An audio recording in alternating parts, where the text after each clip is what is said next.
বিশ্ব নেতাদের সাথে বৈঠক থেকে শুরু করে স্পেস এক্স উৎক্ষেপণের নিয়ন্ত্রণ কক্ষে উপস্থিত মাস্কের সন্তানেরা। প্রযুক্তি, ব্যবসা, এখন রাজনীতিতেও তার নিত্যসঙ্গী হয়ে উঠেছে পরিবার। কিন্তু কেন মাস্কের সন্তানরা সবসময় তার সাথে থাকে, এ নিয়ে উঠেছে প্রশ্ন। অনেকেই বলছেন এটি মাস্কের একটি রাজনৈতিক পদক্ষেপ বা কৌশল। ইলন মাস্ক তিনি শুধু শীর্ষ ধনী নন, এখন বিশ্বের সবচেয়ে ক্ষমতাধর রাষ্ট্র মার্কিন যুক্তরাষ্ট্রের সরকারের একটি অত্যন্ত গুরুত্বপূর্ণ দপ্তরের প্রধানও। আর সেই সুযোগে মাস্কের সন্তানরা এমন সব জায়গায় পৌঁছে গেছেন যেখানে অনেকেই কোনোদিন যাওয়ার স্বপ্ন দেখেনি।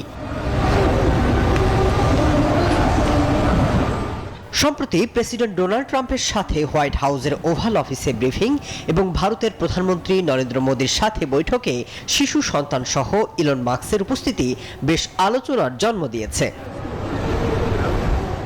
তবে বিশ্লেষকদের মতে এটি মাস্কের একটি রাজনৈতিক পদক্ষেপ বা কৌশল।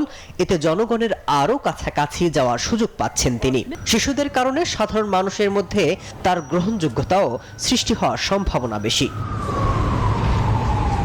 ওয়াশিংটনে সরকারি দায়িত্ব নেওয়ার আগেও মাস্ককে প্রায় তার সন্তানদের সাথে নিতে দেখা গেছে। এর আগে তুরস্কের প্রেসিডেন্টের সাথে বৈঠক, টাইম ম্যাগাজিনের অনুষ্ঠানেও উপস্থিত ছিলেন তার সন্তানরা। মাসুদ রানা, নিউজ 24।